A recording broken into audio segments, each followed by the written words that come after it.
Good afternoon, everybody, and welcome to What You Gotta Say. Today we're going to go over a topic that is now been so long in American history that a lot of people really don't know the truth, and there's a lot of misunderstandings and a lot of just fake news about it. We're going back to November 1st, 1955, the start of Vietnam. And we're going to do that with my co-hosts. And today we got a lot of co-hosts. So let's dive into it. I'll see you all in 2 minutes, 2 seconds. Your small business struggled through the pandemic to stay afloat. You need more exposure. Radio and printed ads are good for pet liners. Television commercials are overpriced. Social media ads start cheap, end up expenses. You need an ad team that can get you multimedia exposure. You need MyTV. MyTV will develop a commercial tailored to your business. To get your maximum sales, contact sales@theratemytv.church.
Okay, here we are, leading up to before 1955.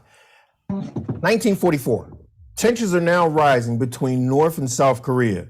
Now, North Korea is now being overrun and overtaken by South Korea because of big help, big influence from, at that particular time, they were called the Soviet Union, today known as Russia. Now, President John F. Kennedy decided to send in some American advisors. And during the point of that, they found out that they were not just fighting the South Koreans or Vietnam, they were actually fighting the Russians.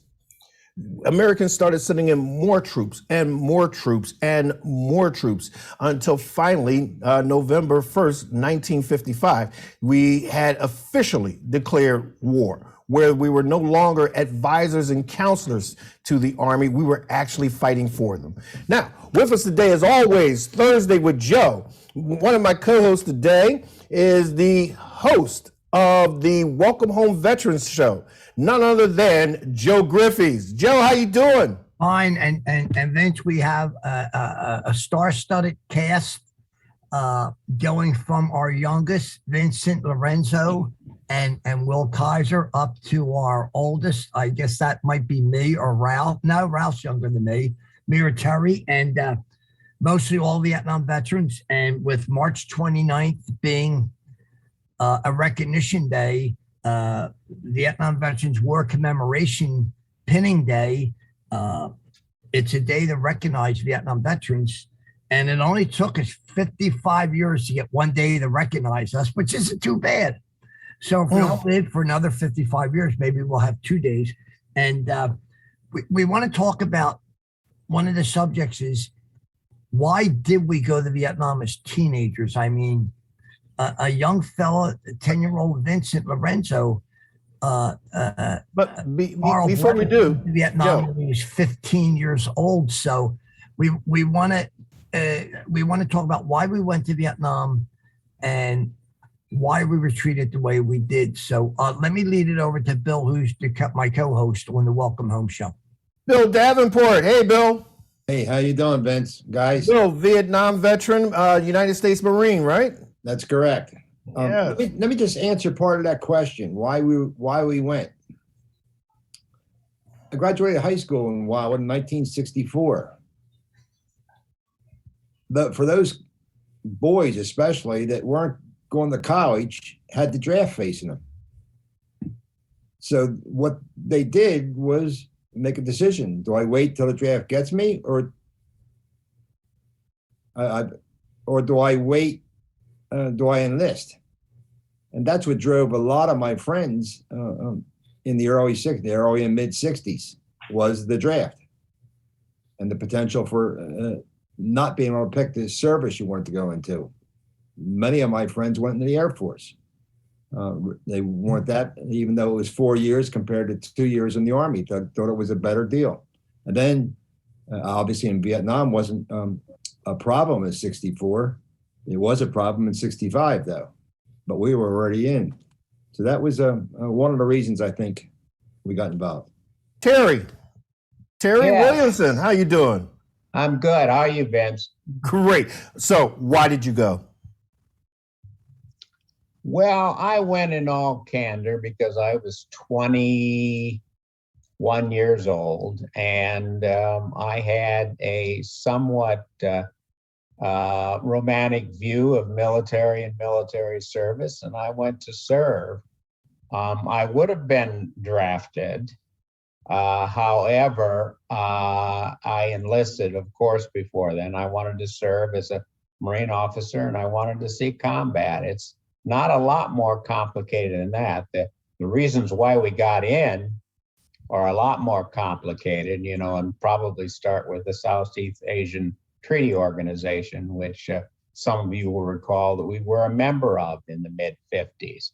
And by that, we had an obligation, just like NATO today. If you hear the conversation they're having about the NATO countries and Russia and the conflict there, it's the same sort of arrangement whereby if one is attacked, others are supposed to attack. Now, in this case, it wasn't so much a case in Vietnam of being attacked, although they would argue that, as it was fulfilling our commitment and, from the old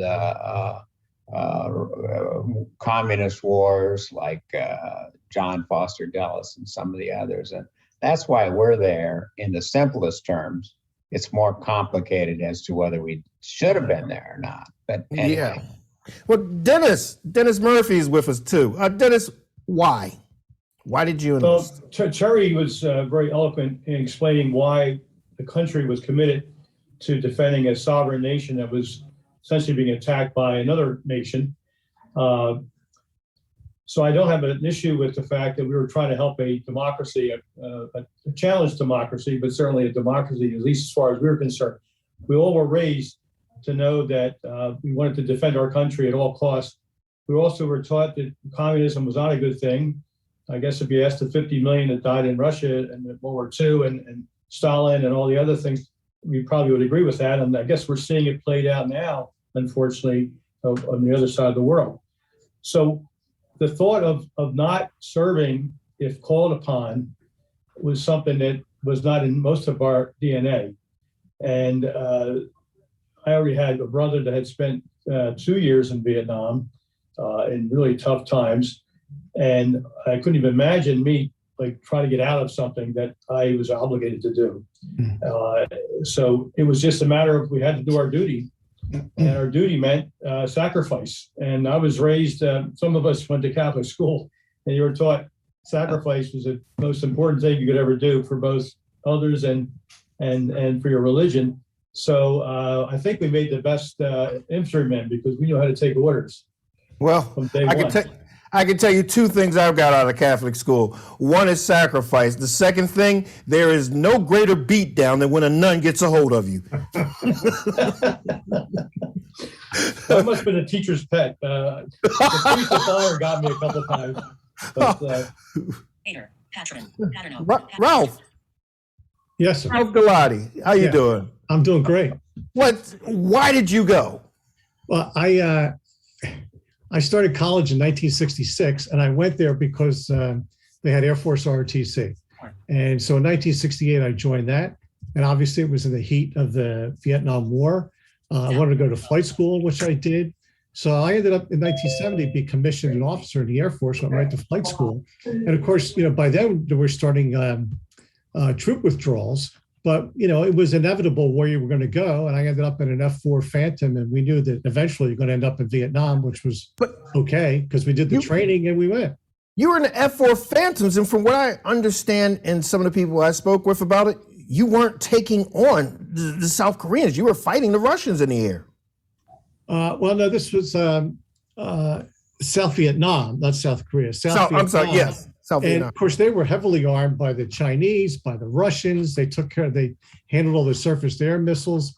And we were flying, over South Vietnam and Cambodia and Laos. I mean, it was a true mess. I mean, it was, you couldn't tell who the enemy was because, a lot of them were Viet Cong and they weren't wearing normal uniforms. And of course, they're being supplied by everybody. It was on a good day, which there never was, but on a really good day, it was ugly. Yeah. It was ugly when it started in the mid-50s. It was ugly when it accelerated in the mid-60s. And it was ugly till the last day in 1973. So, okay, Joe, I want you to introduce to America the youngest patriot I've ever had the pleasure of talking with.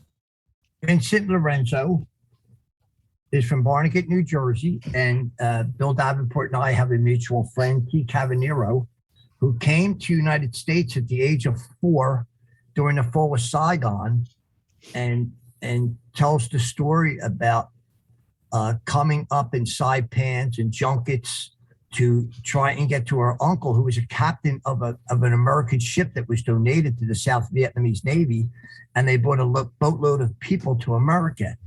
And T, every year in Barnegat, her and her husband Jimmy donated a memorial to thank the people of Jersey and especially of Barnegat for the home of a lot of South Vietnamese people that came here to live and been living here. Like T's probably 50 years old now, living here for the past. She came when she was 4. And this year at the service that Bill will be attending, your keynote speaker is 10-year-old 4th grader Vincent Lorenzo, representing the Vietnam veterans of Barnegat, and his grandfather, his Pop Jim, that did 2 tours in Vietnam, 2nd tour to stop his younger brother from having to come. And Vincent, the stage is yours. But one other fast question. Did you bring that medal your grandpa gave you? Yes. You hold wow. on to that proud. Oh, Purple Heart. So go ahead, Vincent. Tell us about why you do at the age of 10 and where you want to go when you grow up. Tell us why you're here today. First of all, I want to start off by saying thank you for all of your services. And I'm here because I want to say thank you to every veteran I possibly could. And I want to join the Army when I get older because of my grandfather. And that's all. Yeah. Okay. Now you're going to be in front of probably 400 or 500 people speaking. Just tell us a little bit about what you're going to speak about next Tuesday. I'm speaking about like me saying thank you for veterans being in the Army. Now, when Valentine's Day comes and Christmas Day comes, you do certain things, don't you? Yes. What do you do? Tell us what you do. I hand out cards to the active military, and I also send them to the Veterans Hospital. And you give out flowers. Yeah. What do you do there? I have a local veteran that I hand out flowers to every year. And Ralph, pretty special guy here, isn't he? Yeah, I don't know why he wants to go in the Army. If you look over his shoulder, there's a lot of aviations and starships back there. I'm pretty sure he should go in the Air Force. Go Army, all Army. Hoorah! And I think I pretty much have him convinced. About what college do you think you might want to go to, Vince? Say it. Say my college. Say my college. Come on, Vince. West Point. Yes, There you my go. man. Yes, Joe. I gotta say this. You're my friend, and I've known you for years. But you know what? I really love him. Yeah, he's good. He's good. And Vince, I want to let you know if I could take 1 minute and describe some of the people that you're with today. Right below you on the screen is Terry Williamson, Marine, Vietnam veteran, but he's the custodian for 648 names on the wall in Philadelphia, the Vietnam Veteran Memorial Fund. And I have to say, maybe the nicest memorial in the country, inner city memorial that represents our veterans. To your left, Ralph Galati, prisoner of war, spent 14 months in the Illinois Hilton. Dennis Murphy was shot 7, 8, 9 times. I don't know when he went to Monsignor Bonner, and I always kid him that they didn't teach you to duck very good when you went to Bonner, because Dennis got shot every time, way too many times. Still has trouble going through airports with metal detectors. That is true. A couple bombs with him. Bill Davenport down on the end built the Vietnam Wall with almost 59,000 names on it in Wildwood. He's a Marine Vietnam veteran. And Barbara Zippy is one of her dad was in the Navy. Her uncle was Al Alberts, a very famous entertainer. And Barbara is one of the biggest veterans advocates in the country. And Patrick Hughes, Marine, maybe the hardest worker. Do I get an agreement with that? A nod, yes. Maybe the Amen. hardest working Amen. Vietnam veteran. And of course, my nephew, Sean Dugan, who's both his grandfathers were in the military, and my wife's father spent 25 years in the Army. And then, of course, we got Bill. But I think maybe we want to hear from Bill a little bit about what got a 24-year-old or interested in wanting to spend a Thursday afternoon with a bunch of old timers, not including you, Barbara. So go ahead, William. Well, thank you, Joe. I just can't tell you how much I appreciated the invite from Mr. Murphy. Dennis, I've always been so lucky to say that I've been working with history for a long time, and I've been trying to be a part of the community that gives back to the veterans that serve this country. And similar to Vincent there, my grandfather's also inspired my passion for history. My grandfather was in the U.S. Army Air Corps. I was thinking about joining it, but I don't think it's around anymore. And then pretty much I got into studying history at my undergraduate university at American University in Washington, D.C. I ended up graduating in 2016, and I took on a few jobs in the area. And one of the things I did in around 2017 was I started working for the World War I Centennial Commission, and they had a mission to build the first national monument to World War I, America's participation in the First World War. And that was an incredible project, working in DC with the Battle Monuments Commission, working with public interest groups and private interest groups, and just trying to construct something to that forgotten moment. And then working in my next job as a contractor for the Department of Defense with the United States of America Vietnam War commemoration, I had the opportunity to travel the country and provide lapel pins to Vietnam era veterans and say thank you from the bottom of my heart to families that had given so much to this country. And now recently, even more recently, I'm now in my master's program in history, and I'll be doing a oral history project with Vietnam era veterans from the tri-state region, and we are collecting these interviews and archiving them and preserving them for future generations through the University of Kentucky, their oral history archive. And I'm very excited about the project. I'm very excited to be here today and answer any questions. And if you allow me, I'll just say what I learned growing up was a lot of young men like yourselves were sent to Southeast Asia to combat communism to defend the region from domino theory, to prevent the communists from taking over. And what I learned on my own through my own research was that it was the defense of the villagers, it was the philanthropy on the ground, why people went to help their buddies that were there. It wasn't for maybe as much God and country as it was to just be there with the people next to you and to take care of the guy next to you. And that sacrifice and that dedication to each other is something that I'm trying to do now as a civilian, as a citizen of this nation, is trying to honor that in a way to you guys who had done so much to try and give back in a way like that. And really happy to be here. Okay, so help me with the backstory. Now, everyone here has family that was in probably World War I, World War II.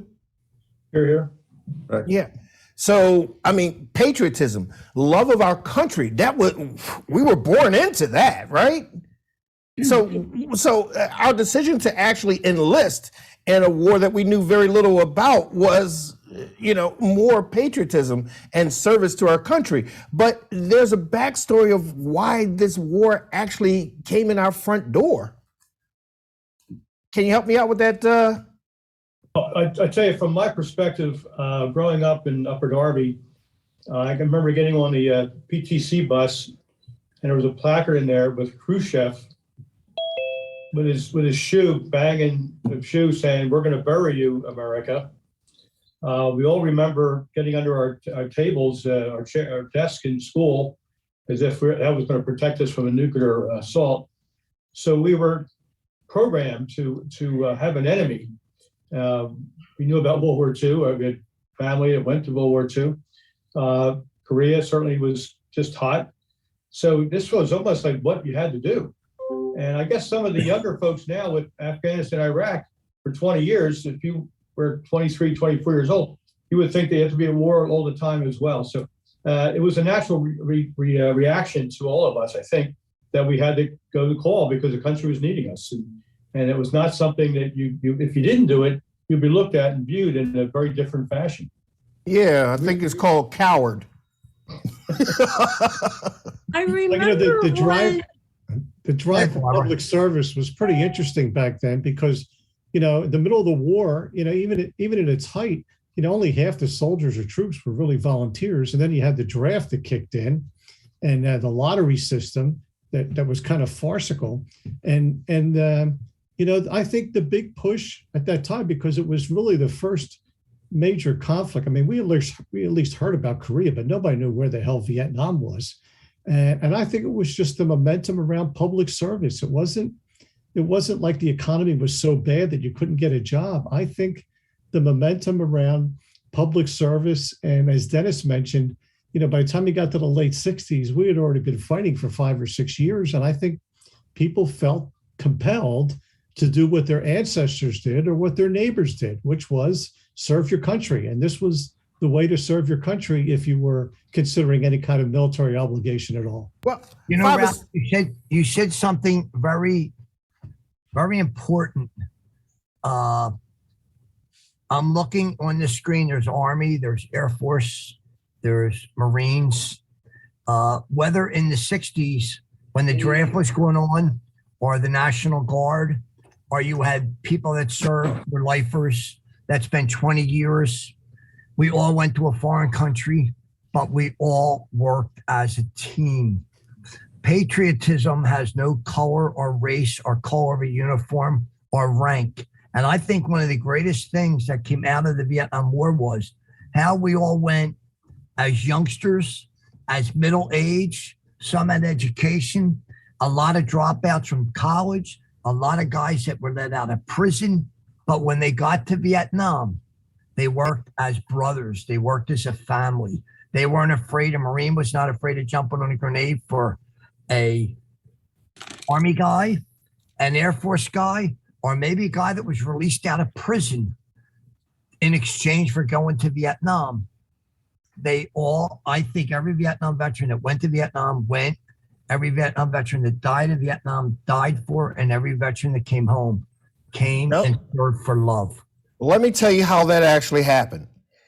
They shaved all of our heads, put us in OD green, and there was always some guy yelling at us. Okay. But it worked, Vince. It worked. But so we're gonna come, Barbara. I know you're ready to get in, and I'd like to talk to Patrick as well. However, we have to take a break. I'm loving this. I'm Vincent Squire. I've got 10 other co-hosts here to help us out. We're talking about Vietnam. Why? And we'll be right back. 2 minutes, 2 seconds. Your small business struggled through the pandemic to stay afloat. You need more exposure. Radio and printed ads are good for pet liners. Television commercials are overpriced. Social media ads start cheap, end up expenses. You need an ad team that can get you multimedia exposure. You need MyTV. MyTV will develop a commercial tailored to your business. To get your maximum sales, contact sales@theratemytv.church.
And welcome back. Hope you enjoyed that commercial. Now, we're cutting them short. So all the people who I owe money to for the commercials, bill me. All right. So what is today? Barbara Ann Zippy. How you doing?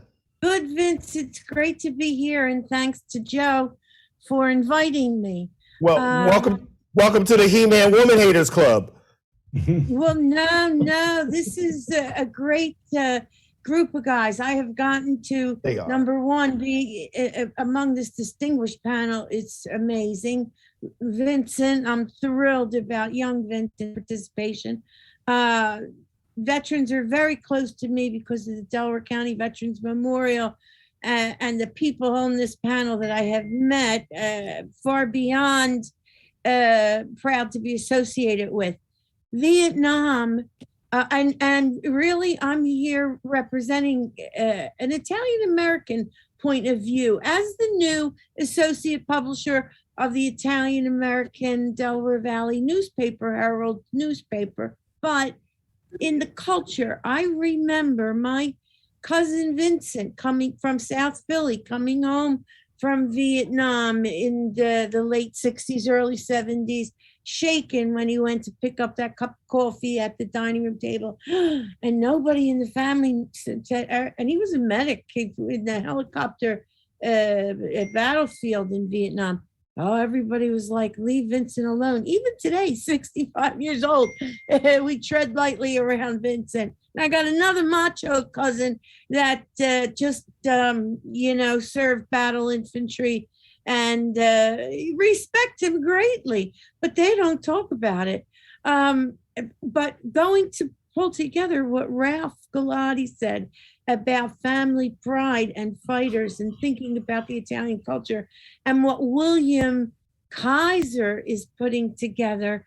My two Italian grandfathers that immigrated here to the United States. One fought in World War One or World War II. He's in a monument engraved in Kennett Square. He was an Italian immigrant who fought in the American Army. At the same time, my grandfather, Paul Zippi, fought in the Italian Army over in Italy and in World War II. So my dad went to Korea.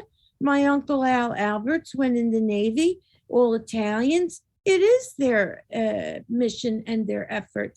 And you know, none of them talked about this, William.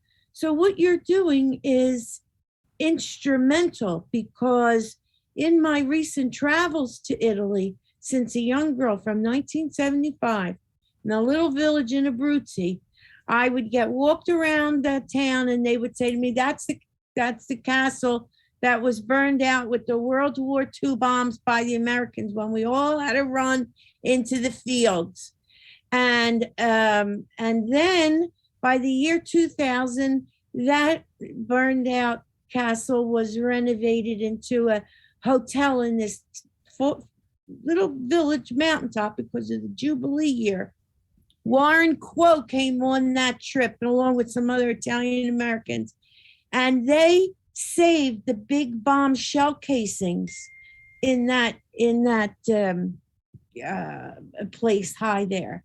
One of the things that Linda Holden was doing, and then I'll wrap this up before she passed away, and because we've been working with Professor Kadovsky at Westchester on veterans issues.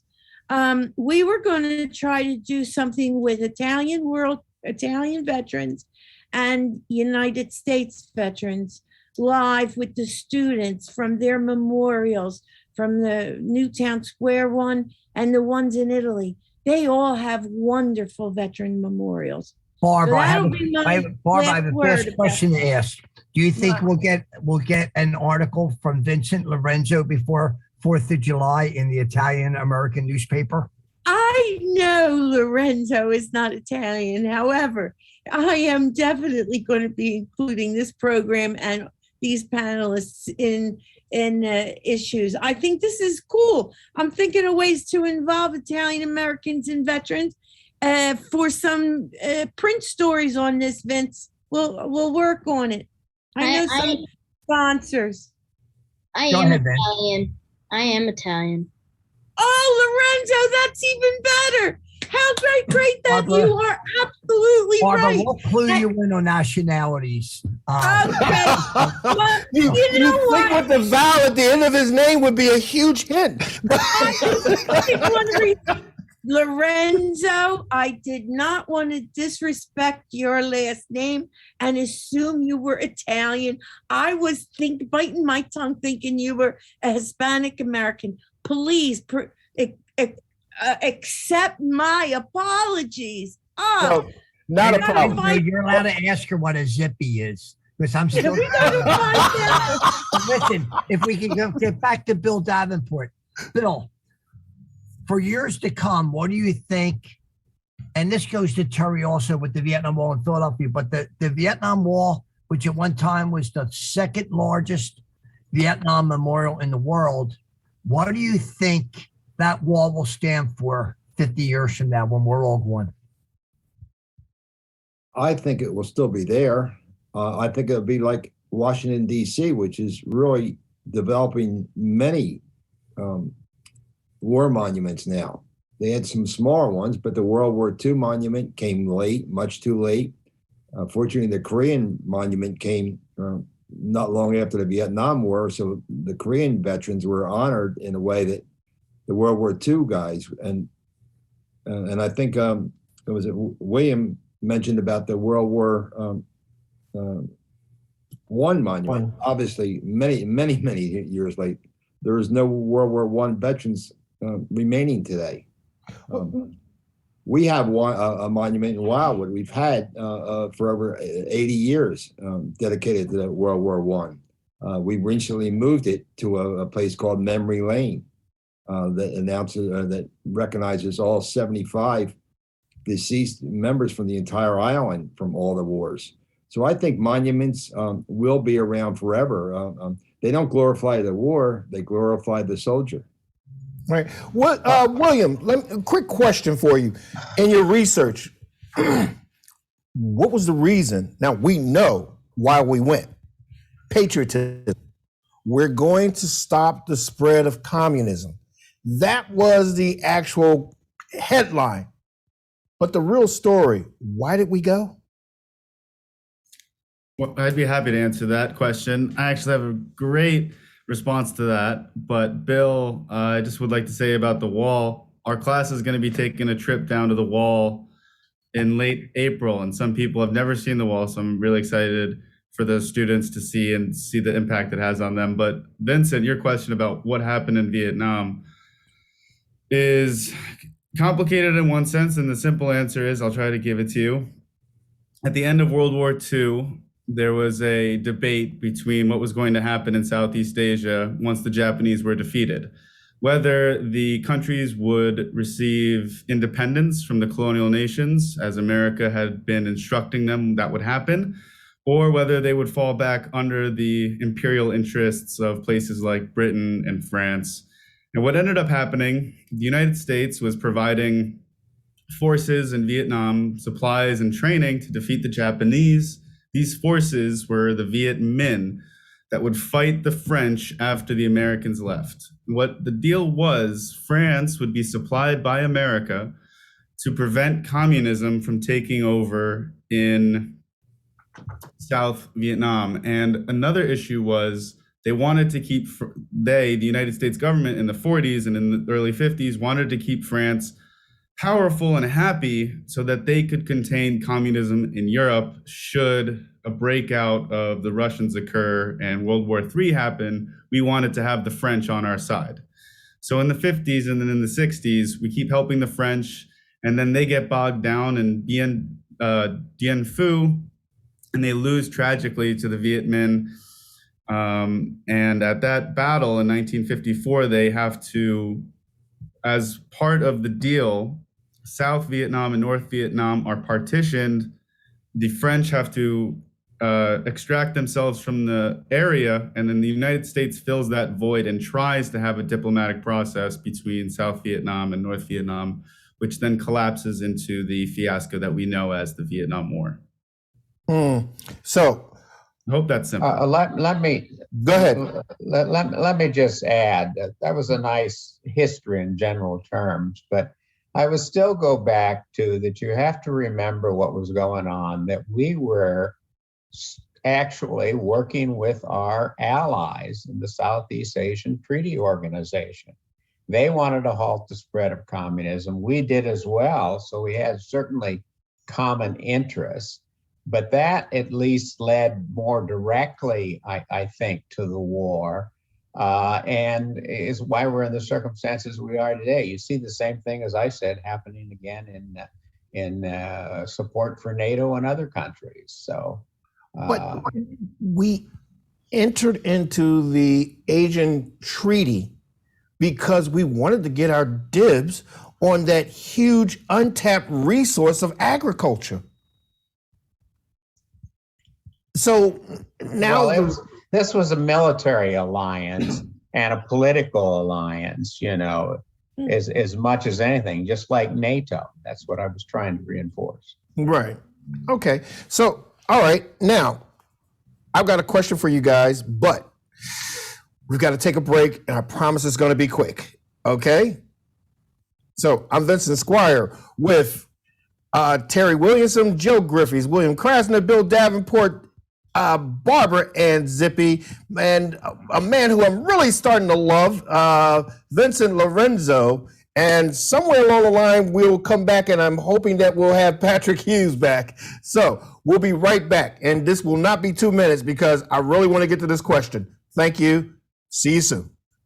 Your small business struggled through the pandemic to stay afloat. You need more exposure. Radio and printed ads are good for pet liners. Television commercials are overpriced. Social media ads start cheap, end up expenses. You need an ad team that can get you multimedia exposure. You need MyTV. MyTV will develop a commercial tailored to your business. To get your maximum sales, contact sales@theratemytv.church.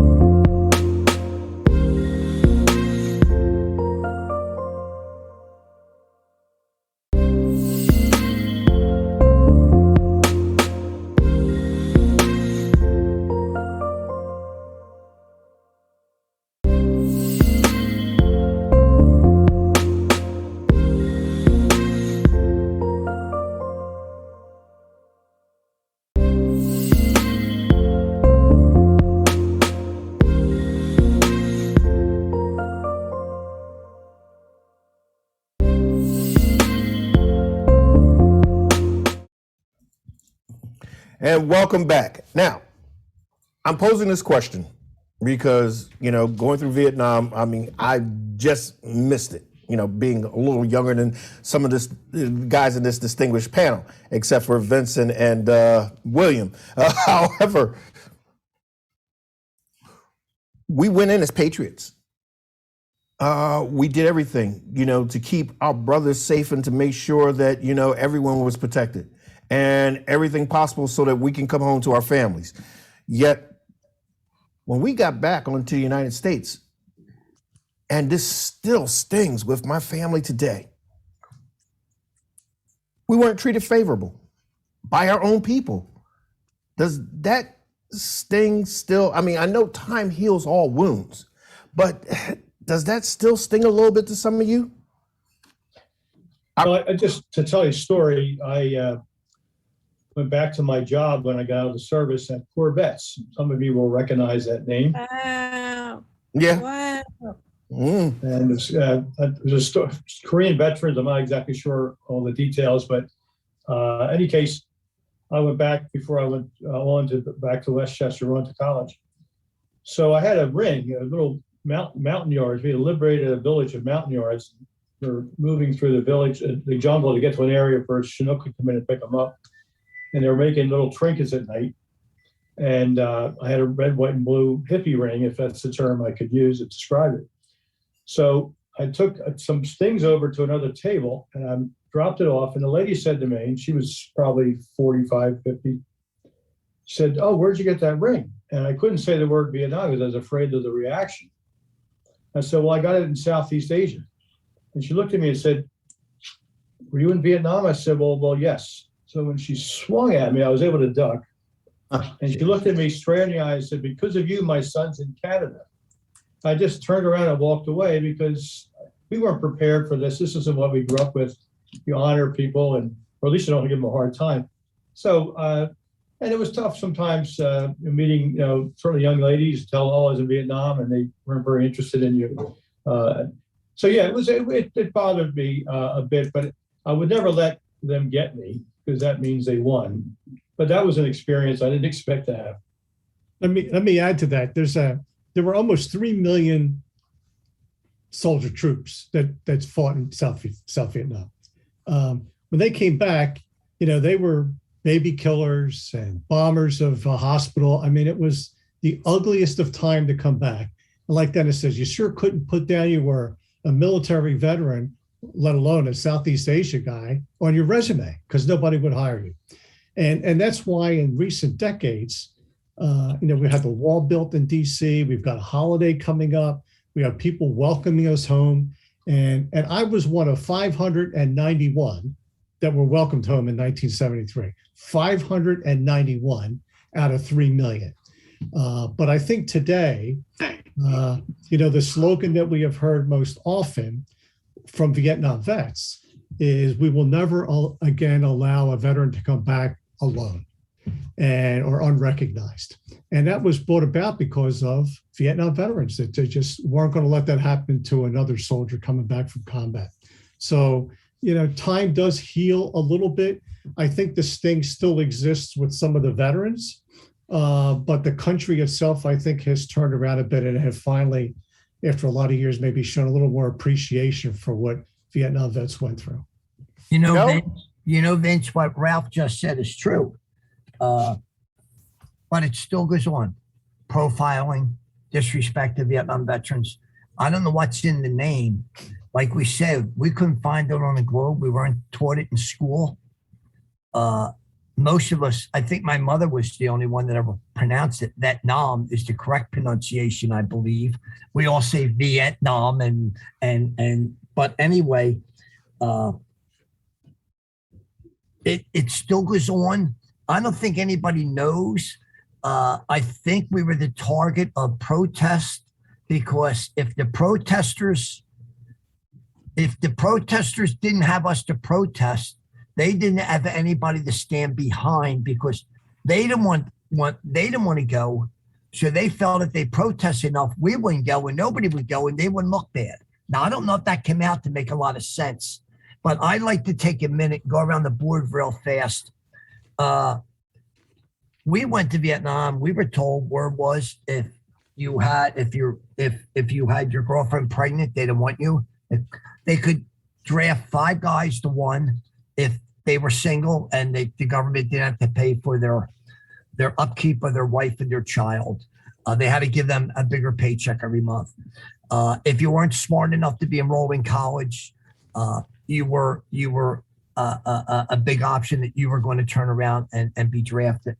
But let me go around this table real fast. Ralph Galati graduated St. Joe's College, now St. Joe's University, was a professor there, taught there, started entrepreneur programs there. Maybe in the Delaware Valley at least, maybe one of the most popular guest speakers that there is, Dennis Murphy. I know Newman, Rosemont, Delaware Valley, and I'm probably leaving out a few colleges that Dennis went there and started programs. Don't forget Villanova because they play tonight, Ralph. to start veterans programs to get veterans their education. Bill Davenport went to college, came home, was a businessman in Wildwood, and he was one of the founders and builders and fundraisers to build that Vietnam Wall without any government money, without all private donations, $5 and $10 and $50 bills. He's now leading to build the Gold Star Memorial in North Wildwood. Terry Williamson has worked for governors. He's worked for senators. He worked for district attorneys. He's a president and custodian of 648 names on the Vietnam Wall. Barbara Ann Zippy just keeps giving back. She's a publisher, assistant editor of the Italian American Delaware Valley newspaper. Vietnam veterans, if I had to sum them up by the group that's on this panel today, are successful. We weren't baby killers. You know, we weren't war lovers. We aren't people to be profiled or protested because of a shirt or a hat. We are people that should be respected, not only for we were veterans that defended our country, but because what we came back and did for our country. Every person on this panel today, Vincent included, and Will, and of course you, Vince, are giving back every day to our country. And just God bless you. So what was the hardest thing in coming back? Was it finding a job or getting away from the public opinion of you? You're asking me? I think everybody jump in. I was just going to say, speak for myself, of course. I didn't find the return too bad. I came back to a small town, and by and large, I didn't experience the other problems you've heard cited here. In fact, I didn't know anybody that did. So there was always a mix of those sorts of things. But if you came back to a small town, I think you were embraced and pretty well incorporated in the community. If you went someplace else, I'm not so sure. I couldn't speak to that. But by and large, it wasn't bad. And what I faced when I came back, again, fortunately, no one spat on me or did anything like that. And they didn't for a lot of vets. Not every vet was spat upon. But what I experienced was indifference. That the people down the block, years ago, if it was a World War II veteran, would have been interested in backpacks. They would have bought them beer at the VFW or the American Legion or something like that. You didn't get that. It wasn't so much. It was almost like you were sort of a pariah. It's almost as if you had a stench and people came off to you. But I mean, that was my own personal experience, and everyone's varies, by the way. Every person had a little bit different experience, some more extreme than mine, but that was my one. My Well, personal. no, I agree with you. I saw it in my own family. My grandfather came back, and he would wear his uniform and he'd get coffee, beer. Everybody talked to him and loved him. But when his son came back, my uncle came back from Vietnam. I mean, in our small community of neighbors, he was embraced. But stepping outside of that, he was called a baby burner. I mean, he was spat on. He couldn't get a job. I mean, it was rough for Americans, being inhuman to other Americans. It's not too different. It's not too varies different from than a troops small- coming back today. A lot of it is readjustment issues. The environment, especially in combat, the environment of strong brotherhood, of survival, of having everybody else's back and them having your back, strict discipline and leadership and structure, and then coming back to the absence of all that, and even family and friends that maybe were never in the military, not understanding what life in combat might have been like, and not having a lot of people to talk to. And in some cases, VFWs and AMVETs really were not opening their arms to embrace you because they were pretty much World War II and Korea guys. Yep. That whole readjustment and transition back into society, I think, was impactful then, and it's just as impactful today. Ralph, I got a question to ask Bill. Now, Dennis Murphy went to Monsignor Potter, and they had about 18,000 students in their freshman class. Like Cardinal Property, thousands of kids went. We came back to big cities, whether it was Delaware County or whether it was Philadelphia. Bill Davenport, you came back to Wildwood, a pretty empty town in the winter, very busy in the summer. How does and Terry, you came back to, I would imagine, a small town in the Midwest. Do you think there was a difference in how you were accepted coming from going back into a small town environment than a major city environment? Bill, do you think there was a difference, or how were you accepted? The difference was in the island I lived on, the Wildwoods, the winter population of all three towns was under 15,000 people. But what was unique about that, because we knew each other, I mean, we were a couple high schools in Philadelphia. It was the entire population. We had lost 9 young men in Vietnam. Everybody knew at least one, if not more than one of those. And that happened, year after year for the time. So I think people recognize that. I did go to the American Legion, and I was welcomed there, and mostly because I was a paying customer. And that was a good, and then the rest of our vets were. And we had a lot of Vietnam veterans. Some served in country, some went all over, and were drafted and assigned wherever they were assigned. So I think we were accepted in Wildwood. I did come back, and one of the reasons I went in the military was to go to college. I went to Pierce Junior College in Philadelphia, Center City. I was basically ignored. I thought it was mostly because I was a 22-year-old hanging around, in classes with 18-year-olds. And those 18-year-olds were not on my mental level at the time. Not they were all more intelligent than me probably, but they weren't at all. And not on your level in terms of life and death experiences. And so I never talked about that. There was a loose veterans club, about a half dozen of us. We didn't really meet. We just, when we saw each other, we kind of talked because we had a shared connection. But for the most part, I did not associate with other students other than in the classroom. Never had any trouble with them, just did not associate with them and lived my own life. And I thought it was mostly because I was 22 and they were 18. And Ralph and Bill, you both talk about that transition from the battlefield home. And it's a great point for me to bring up my t-shirt, Armor Down, which is my friend from American University started this group, Armor Down. Ben King, he served in Iraq and Afghanistan through psychological operations. And when he came home, he felt there wasn't a great amount of resources for veterans to find that ability to transition from the battlefield into a university or classroom setting. So he started this program to help recognize veterans' issues to help bridge that gap with meditation and more self-awareness and like holistic philanthropy that would kind of bridge that gap between veterans coming home and then starting their lives as civilians. And I think it's an incredible project that he does down in DC, and he works for the Vietnam Veterans Memorial in Virginia down there. And then what you're saying about when you come home and there is that lack of connection between what you just experienced in Vietnam and what you're coming home to. I have a question for the veterans. Was there a debrief? Were you ever told what to expect when you came home? Like in that last week when you're rotating out of Vietnam, did you have any debriefing at all of what to expect? No, we had No. nothing. And Nothing. if I could, Majority of them were walking the streets in their cities with, and if they got a permit, they could have their weapons with them, and they were still in OD Green. yeah, My- Will, we my were last- so young when we came home, and Terry and I talk about this all the time. Two things I believe were never on our mind. One was medals. We didn't know about medals. We didn't know that. Dennis Murphy, I believe, got pinned the Silver Star when he was in Valley Forge Hospital, and they probably put it on his pillow. And he had to call his brother Jimmy and said, "They just gave me a medal." He said, "What is it?" He said, I had to read the box. That it was the Silver Star. But we didn't expect anything when we came home.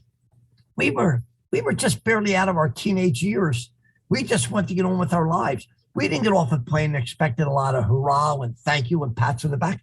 We didn't know any of that. We just wanted to get back to maybe the life we led before we went. But Vince, before we go, Marissa, are you there? Can you step in the screen a little bit? Is your mom there, Vincent? Yeah, she's coming.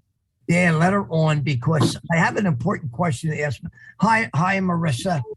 Can you tell us what you're putting in the Kool-Aid that you're drinking in your house? You have such a 10-year-old patriotic son. What are you doing that 99% of our families in America, well, I shouldn't say 99, I should say 99% because we have less than 1% represented our military today, our republic. What are you doing to raise your son? And we don't have that much time, but tell us briefly.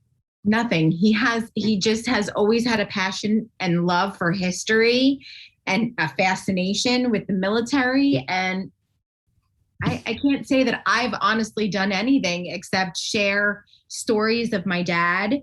And he's just been so enthusiastic about learning history and about all of those stories from his grandfather. And that's what basically gave him the passion and drive to make it his mission to thank everyone that he comes across. Thank you for sharing. And Vince, back to you.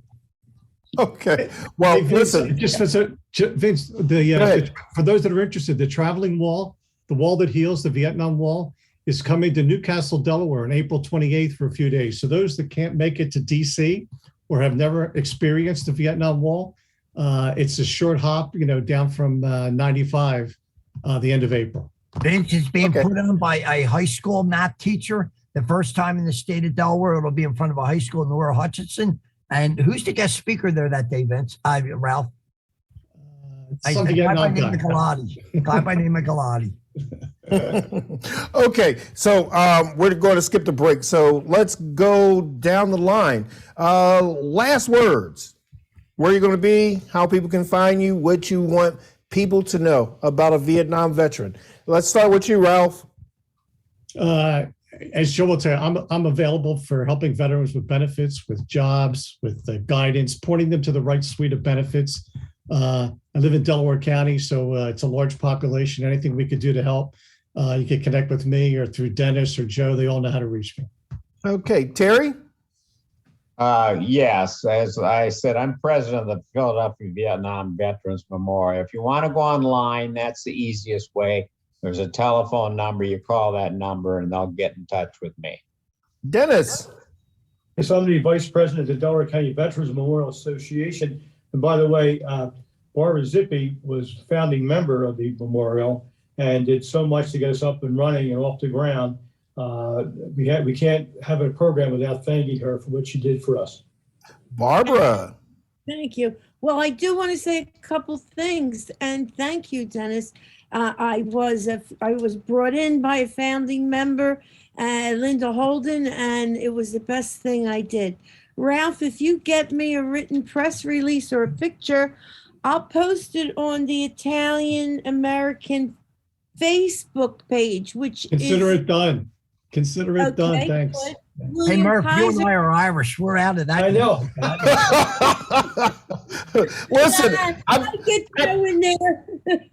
I've got 1/4 Italian. We're gonna get you all. Bill Kaiser, William Kaiser, you have to follow up with me so that we could work on some programs together. And I think we could invite Vince. I think we could involve Vincent Lorenzo's program in young level in a way, especially with his Italian American connections. I'll need his mother's email address for her town. And I'm excited to be part of this. And Vince, we're going to investigate your Italian because I believe there's a little Italian in everybody. Yeah, actually, it is grandfather. But Bill.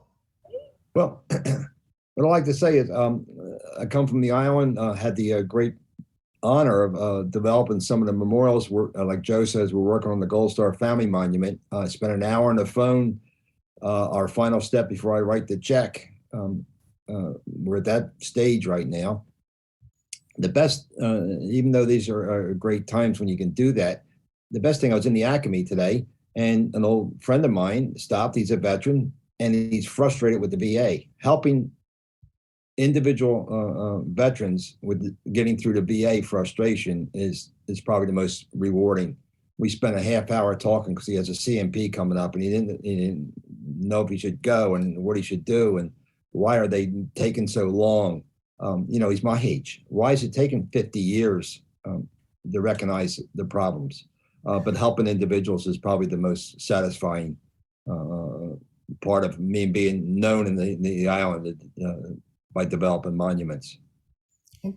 Vinny, tell us where you're going to be. Barnegate Day. William. Oh, me? Now, little Vince. Hey, Will. Little Vincent. So where are you going to be? Barnegate Day. Vietnam Veterans ceremony. Wait a minute, Vince, where are you going to be on Saturday? What's the date? On Saturday, I'll be here.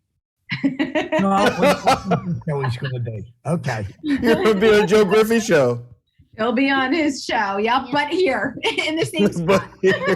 Well, when is his speaker's event?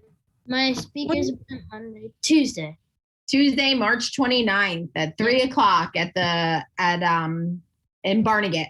Yeah. Good. Will you take a picture of him with some of those people? And I'll Absolutely. distribute it through at least the Facebook Italian American newspaper Absolutely. page. Yep. Good. Okay. Good.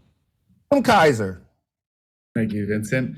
I'll just echo a little bit of what Bill said, and that I really am looking forward to dedicating my life to helping other people. And I just want to work hard, continue working towards my dream of working for the government, working for veterans, and giving back to people who have given it all for this country. And thank you so much.